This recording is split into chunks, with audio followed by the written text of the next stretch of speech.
Welcome to I dream media. So నిద్రలేమి సమస్య చాలా మంది ఇబ్బంది పడుతూ ఉన్నారు ఈ సమస్యతోని. సో అయితే ఎందుకు అసలు ఈ నిద్రలేమి సమస్య అనేది వస్తూ ఉంది? సరిగా నిద్ర పట్టాలంటే ఎటువంటి హోమ్ రెమెడీస్ ఉన్నాయి? మరి వెజిటబుల్ థెరపీ దీని గురించి ఏం చెప్తుంది? వివరాలు తెలుసుకుందాం. మనతో పాటు ఉన్నారు ప్రముఖ vegetable therapist and sun spiritual society founder Vikramaditya Guruji గారు. గురుగారు నమస్కారం అండి. సూర్యోస్మితలి. గురూజీ, అందరికీ నిద్రలేమి సమస్య ఉంది. 100కి 100% పీపుల్ కూడా నిద్ర సరిగా పట్టట్లేదని ఫీల్ అవుతూ ఉంటారు. సో నిద్రకి ఉపక్రమించగానే డీప్ స్లీప్లోకి వెళ్ళాలంటే ఎలాగా? ఈ నిద్రలేమి సమస్య అనేది ఎందుకు వస్తుంది అసలు? ఇక్కడ మీరు ఆ పదాన్ని ఒకసారి పట్టుకుంటే అనలైజ్ చేసుకుంటే నిద్ర లేమి, లేమి అంటే లేనితనం. నిద్ర అనేది లేకుండా పోయింది. మనకు ఒక నాడు ఉంటుంది, కలిమి లేములు కష్ట సుఖాలు కావడి కుండలు. కలిమి కంటే కలిగి ఉండడం, లేమి అంటే లేకపోవడం, కష్టము సుఖము. కావడి కుండలు అంటే మనం భుజాన్ని తగిలించుకునేటువంటి కావిడలో ముందు వెనక ఉండేటువంటి బ్యాలెన్సింగ్ సిస్టమ్ అనమాట.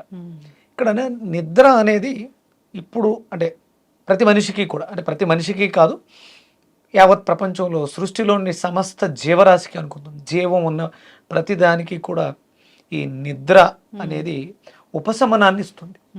మళ్ళీ పునర్నిర్మాణాన్ని చేసుకోవడానికి సమయాన్ని ఇస్తుంది.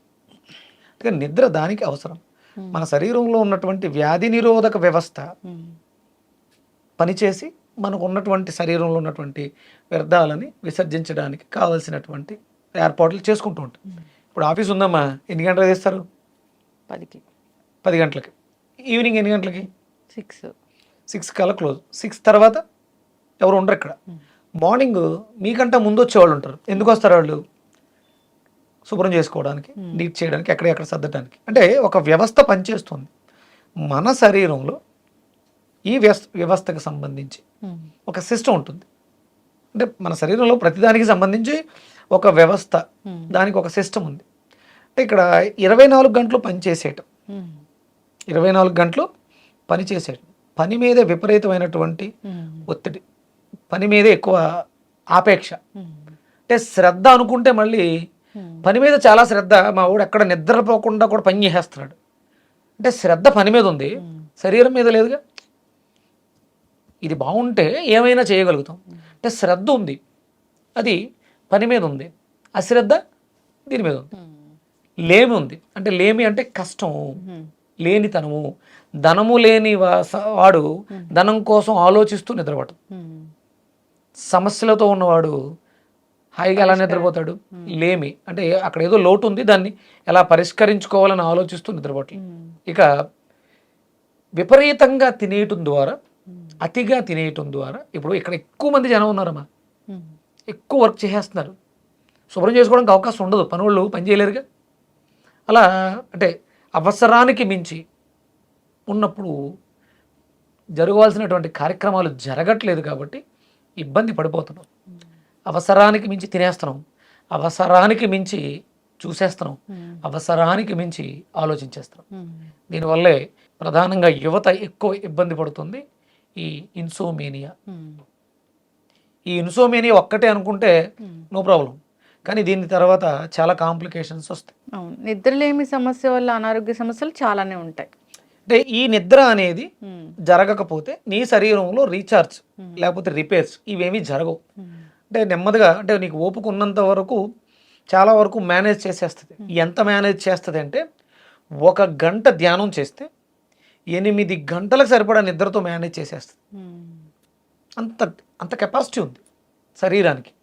బ్యాకప్ అంటాం కదా, మీరు ఎప్పుడైనా ఒక అరగంట ఎక్కువ పడుకుంటే దాన్ని తీసుకెళ్ళి స్టోర్ చేస్తుంది, 1 గంట ఎక్కువ పడుకుంటే స్టోర్ చేస్తుంది, ఎప్పుడైనా 1 గంట తగ్గితే దీని నుంచి దానికి బ్యాలెన్స్ చేస్తుంది తప్ప పెద్ద ఇబ్బంది పెట్టదు. ఇలా వాడేస్తే ఎక్కువ డబ్బుని విత్డ్రా చేసేసాం, దాన్ని ఓవర్ డ్రాఫ్ట్ ఏదో అంటారు కదా, అలా చేసేస్తే బ్యాంకుకి మనం బాకీ పడిపోయాం, మన శరీరానికి మనం బాకీ పడిపోయాం. పెద్ద సమస్య అమ్మా. అంటే కేవలం నిద్ర అనేది ఏదో పడక సుఖం కోసం, బెడ్ కంఫర్ట్ కోసం కాదు. మన జీవితంలో అది డొమెస్టిక్ లైఫ్ అంటాను నేను. మాతృస్థానం, జలతత్వం, ప్రశాంతత, ఎన్నో రకాల క్వాలిటీస్ కలిగి ఉంది. అశ్రద్ధ చెయ్యొద్దు, అవసరం. అప్పుడే పుట్టిన పిల్లలు మామూలుగా అయితే పడుకునేవి 12 గంటలు పడుకుంటారు, 2 గంటల వెలుగు ఉండే కొలది ఆ గంటల వ్యవధి తగ్గుతూ ఉంటుంది. వెళ్ళే కొలది ఒక మనిషికి ఎంత నిద్ర అవసరం అంటే 100% డీప్ స్లీప్ 5 to 6 అవర్స్ సరిపోతుంది. చదువుకునే పిల్లలు అయితే కంపల్సరీ 8 గంటలు పడుకోవాలి. ఎంత పడుకుంటారో అంత జ్ఞాపశక్తి పెరుగుతుంది. చిన్నపిల్లలు మ్యాక్సిమం మనకి పుట్టిన వెంటనే వాళ్ళు ఎక్కువసేపు నిద్రపోతూనే ఉంటారు. ఏదో అలా లేస్తారు, ఆకలేస్తే పాలు తాగుతారు, మళ్ళీ పడుకుంటారు. ఎదిగే కొలిది ఆ సమయం తగ్గుతూ ఉంటుంది. సహజంగా ఒక మనిషికి పూర్తిగా అంటే సాధారణ వ్యక్తికి ఒక అంటే వ్యవస్థలను బట్టి నిద్ర కూడా మారుతూ ఉంటుంది. గృహస్థాశ్రమ ధర్మంలో ఉన్న వ్యక్తి కంపల్సరీ 8 గంటల సేపు పడుకోవాలి సహజంగా. అంటే మనకి చాలా అద్వితీయంగా ఉండాలి, చాలా బాగుండాలి అనుకున్నప్పుడు 8 అనేది చాలా ప్రధానం. 8 సంఖ్య, 8 గంటలు అనేది ఇంపార్టెంట్, చాలా ఇంపార్టెంట్. ఇక వ్యవస్థలను బట్టి మారుతూ ఉంటుంది. ఆధ్యాత్మిక చింతనలో ఉన్నవాళ్ళు 1 గంట ధ్యానం చేస్తే అది రోజంతా కూడా ఎనర్జీగా సరిపోతూ ఉంటుంది ఆధ్యాత్మిక చింతనకు తగ్గండి. ఇక్కడ గృహస్థ ధర్మంలో ఉన్నారు, పనుల్లో ఉన్నారు, కనీసం ఒక 6 గంటలైనా సరే కంపల్సరీ నిద్రపోవాలి. మరి ఇప్పుడు ఎందుకు అంటే ఇప్పుడు పోదామన్నా పడుకుంటే నిద్ర ఎందుకు రావట్లేదు అంటే మన శరీరంలో బయోమెట్రిక్ క్లాక్ అనే ఒక వ్యవస్థ ఉంది. ఏ సమయానికి ఏం చేయాలి, ఎలా ఉండాలి, వీటిలన్నింటినీ కూడా అది అనుసంధానం చేస్తూ ఉంటుంది. అలాగే మనం శ్వాసిస్తూ ఉంటాం కదా, శ్వాస ఎన్ని రకాలమ్మా? మనం తీసుకునే గాలి ఎన్ని రకాలు? ఆక్సిజన్, కార్బన్ డైఆక్సైడ్ రెండే చెప్తారు. మనం తీసుకునేది ఆక్సిజన్, విడిచిపెట్టేది కార్బన్ డైఆక్సైడ్, అంతే కదా, రెండే కదా. కానీ ఇది ఒక్కసారి మనం తీసుకునే శ్వాస లోపలికి వెళ్ళిన తర్వాత 10 రకాలుగా మారుతుంది. ఇలా తీసుకున్నాను, లోపలికి వెళ్ళింది అది గాలిగానే లోపలికి వెళ్ళిన తర్వాత వ్యాన, ఉదాన, సమాన, ప్రాణ, నాగ, కూర్మ, ధనుంజయ ఇలా మారింది. ఇలా మారిన ఆ ప్రాణవాయువు ఒక్కొక్క వాయువు ఒక్కొక్క వ్యవస్థ మీద పనిచేస్తూ ఉంటుంది. మనం ఏం చేసాం, ఒక చిన్న ఎడిక్షన్, సెల్ ఫోన్ లేకపోతే సంథింగ్, ఆల్కహాల్ లేకపోతే ప్లేయింగ్ కార్డ్స్, వీటి వల్ల ఇవి చేస్తూ లోపల ఉన్నటువంటి ఇన్ని వ్యవస్థలని పాడు చేసాం. ఒక చిన్న నిద్ర అనేది అని అశ్రద్ధ చేసి, శ్రద్ధ అంటే మన శరీరం మీద మనకి శ్రద్ధ ఉంటే ఆఫ్టర్ 6, 7, 8 తర్వాత ఇది నిద్రకు ఉపక్రమించాలి, దానికి కావాల్సిన ఏర్పాట్లు చెయ్యాలి. అది చేయకుండా అంటే వ్యామోహాలు లేకపోతే దానికి అలవాటు పడిపోయాం, వ్యసనంగా మారిపోయి ఆల్కహాల్ తాగుతూ అవసరం లేని అన్నెసరీ పదాలు మాట్లాడుకుంటూ వాడిని తిట్టుకుంటూ వీడిని తిట్టుకుంటూ మన వ్యవస్థని పాడు చేసేసాం. ఇప్పుడు వ్యవస్థ అంతా అంతే. అంటే ఇక్కడ ఏం చెప్తున్నానంటే నువ్వు ఒక్కడివి పాడైపోతే పర్వాలేదు, నీతో పాటు మనం సొసైటీని కూడా పాడు చేసేస్తాం, ప్రకృతిని పాడు చేసేస్తాం. There is action equal to opposite same reaction అన్నారు న్యూటన్ థర్డ్ లా ఏదో చెప్తూ ఉంటుంది.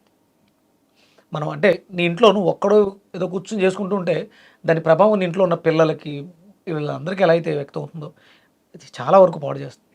ఇప్పుడు మనం వెస్ట్రన్ కంట్రీ మీద ఆధారపడి పడుకోవాల్సిన సమయంలో కూర్చొని పనులు చేస్తున్నారు, నెలకి లక్షల జీతాలు తీసుకుంటున్నారు అని చాలామంది గర్వపడుతుంటారు. కానీ రేపొద్దుట వాళ్ళు పడే బాధలు వర్ణనాతీతం.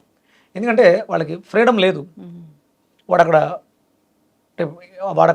మేలుకొని ఉన్నప్పుడు వీడక్కడ పడుకోవాలి, వీడిక్కడ మేలుకొని ఉండి ఆడ పడుకున్నప్పుడు పని చేస్తూ ఉండాలి.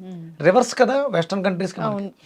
అంటే బానిసత్వంలో డబ్బు కోసం బ్రతుకుతున్నాం, మన జీవితాన్ని వాడికి పణంగా పెడుతూ ఉన్నాం. దానివల్ల నిద్ర సమస్య. అంటే ఇప్పుడు మీరు ఊరెళ్ళి చూడండి, విలేజెస్కి వెళ్ళి చూస్తే 7 తర్వాత ప్రతి ఇంట్లోనూ మినుకుమంటూ దీపాలు ఉంటాయి చిన్నవి. అంటే పూర్వం ఒత్తు దీపాలు కాబట్టి ఇప్పుడు చిన్న లైట్లు పెట్టుకుని ఏదో టీవీ సీరియల్ చూస్తూ మ్యాక్సిమం పడుకోవడానికి సిద్ధంగా ఉంటారు.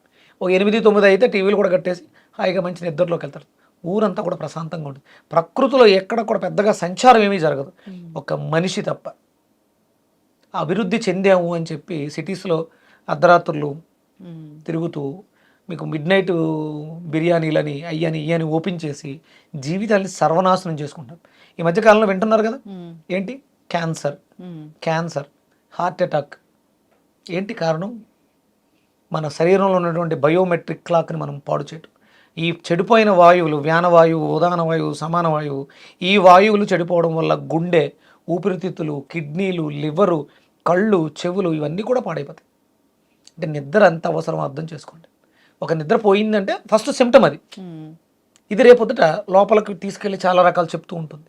ఫస్ట్ సిమ్టమ్గా తీసుకోండి. నిద్ర చాలా అవసరం. అది క్వాలిటీ ఆఫ్ నిద్ర నీ జీవితానికి క్వాలిటీ అద్భుతమైనటువంటి లైఫ్ని ఇస్తుంది. అయితే గురూజీ, నిద్ర పట్టాలి, చాలామంది ఇంకా నిద్ర మాత్రల వరకు వెళ్తూ ఉంటారు, అంత సీరియస్ ప్రాబ్లం అవుతూ ఉంది. అయితే హోమ్ రెమెడీస్ ఏముంటాయి జనరల్గా? ఇది అంటే చంద్రుడి యొక్క తత్వం అమ్మా. ఉదయం సూర్యోదయం అస్సలు పడుకోకూడదు, సూర్యోదయానికి ముందే నిద్ర లేవాలి. అస్తమయం తర్వాత చంద్రోదయం జరుగుతూ ఉంటుంది. అప్పుడు మనం నిద్రకు ఉపక్రమించడానికి కావాల్సిన కార్యక్రమాలు చేసుకోవాలి. అందుకని శాస్త్రం ఏం చెప్పుద్దంటే ఉదయం నుంచి సాయంత్రం వరకు ఇది వేడెక్కుతూ ఉంటుంది కాబట్టి చల్లబరుస్తూ ఉండాలి, చలువ చేసే పదార్థాలు ఫ్రూట్స్ తీసుకుంటూ ఉండాలి. సాయంత్రం అవుతున్న కొద్దీ సూర్యుడు వేడి తగ్గుతూ ఉంటాడు, అప్పుడు మనం వేడిని ఇస్తూ ఉండాలి శరీరానికి.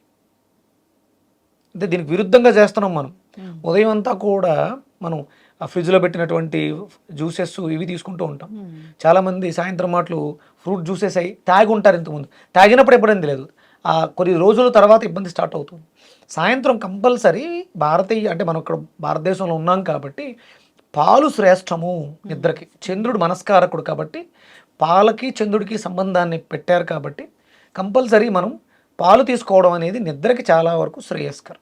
అండ్ మీరు చాలామంది చెప్తారు అందులో లాక్టిక్ యాసిడ్ ఏదో ఉంటుంది, పాలు తాగకూడదు, ప్రమాదం అయ్యి. అంటే ఏదన్నా హార్మోనల్ ఇంబ్యాలెన్స్డ్గా తయారైనటువంటి ఈ ఆవులు ఏవో ఉన్నాయి కదా, జీడి మాడిఫైడ్ ఆవులు, అలాంటి వాటి వల్ల ఇబ్బంది ఏమో, కానీ దేశవాళీ ఆవు పాల వల్ల ఎలాంటి ఇబ్బంది లేదు. అలాగే సాయంత్రం వెళ్ళకూడదు, ఫ్రూట్స్ తీసుకోకూడదు. అంటే వేడివేడిగా ఉండేటువంటి జావ కానీ గోరువెచ్చగా ఉండడానికి ఉండేవే ఏవి తీసుకున్నా కొంచెం హాట్ బ్రావరేజెస్ ఉండాలి. గ్రీన్ టీ లాంటివి, అవి కూడా మళ్ళీ ఎనర్జెటిక్గా ఉండకూడదు. ఎనర్జీ తగ్గాలి. మనం అలసిపోతే నిద్ర వస్తుంది, అలసిపోవట్లేదు. శక్తిని దాన్ని ఏమంటారు సింథటిక్ ఎంజైమ్స్ ద్వారా ఎనర్జీని తీసేసుకోవడం వల్ల నీరసం రావట్లేదు, అందుకని నిద్రపోవట్లేదు. అందుకని మ్యాక్సిమం పాలు తీసుకోవడం అనేది శ్రేయస్కరం. అలాగే ఆ పాలలో కొంచెం ఈ గసగసాలని కొంచెం మెత్తగా చూర్ని ద్వారగా వేయించి చూర్ణం చేసి పాలలో కలుపుకు తాగినా కూడా నిద్ర వస్తుంది. అలాగే అద్భుతమైనటువంటి వెజిటేబుల్లో అద్భుతమైనటువంటి పొట్లకాయని జ్యూస్గా తీసుకుని తాగినా కూడా మీకు మంచి నిద్ర. అంటే ఇది కేవలం నిద్ర సమస్యకే కాదు, మీ శరీరంలో ఉన్నటువంటి బయోమెట్రిక్ క్లాక్ రిపేర్కి ఉపయోగపడుతుంది. మనం ఒక నిద్ర మీద కాదు, నిద్ర వల్ల వచ్చినటువంటి డ్యామేజెస్ అన్నింటినీ కూడా కవర్ చేసుకోవడానికి అవకాశం ఉంది. ఖచ్చితంగా గురువుగారు చాలా చక్కగా చెప్పారండి. అందరూ కూడా ఈ హోమ్ రెమెడీని పాటించాలని కోరుకుందాం. దీనివల్ల ఇటువంటి నష్టాలు అయితే ఏం ఉండవు. ఖచ్చితంగా జాగ్రత్తలు అయితే తీసుకోవాలని కోరుకుందాం గురువుగారు. మీరు అన్నట్లుగానే మెంటల్ హెల్త్ బాగుండాలి, సో టెన్షన్ లేకుండా ఉండాలి, శారీరక శ్రమ ఉండాలి. అలాంటప్పుడు ఈజీగా నిద్ర పడుతుంది, అలవాటు చేసుకోవాలి. అంతేకాదు డిన్నర్ లేట్గా చేయడము, హెవీ డిన్నర్ చేయడం ఇలాంటివి కూడా చేయకూడదు. సో అంతేకాదు ఫ్రూట్స్ కూడా నైట్ టైంలో తీసుకోకపోవడం మంచిది, తీసుకోకూడదు అసలు. మంచి చెడ్డ కాదు, ఈవినింగ్స్ ఆఫ్టర్ సన్సెట్ ఫ్రూట్స్ ఏ ఫ్రూట్ తీసుకోవడానికి లేదు, శాస్త్రం చెప్పింది. ఆరోగ్యంగా ఉండాలంటే శుభ్రంగా గోరువెచ్చటి పాలలో మిరియాల పొడి వేసుకుని తాగాలి. శారీరక శ్రమ అవసరం. తిన్న తర్వాత కంపల్సరీ 10-15 నిమిషాలు నడవాలి. శరీరం కదలిక లేకపోతే నిద్ర అనేది రాదు. ఖచ్చితంగా గురువుగారు పాటించాలని కోరుకుందాము. సో నిద్ర సరిగ్గా నిద్రపోతే అనారోగ్య సమస్యలు ఏవి ఉండవు, మానసిక ప్రశాంతత కూడా ఉంటుంది. చక్కటి ఇన్ఫర్మేషన్ అండి, ధన్యవాదాలు. సూర్యోస్మి.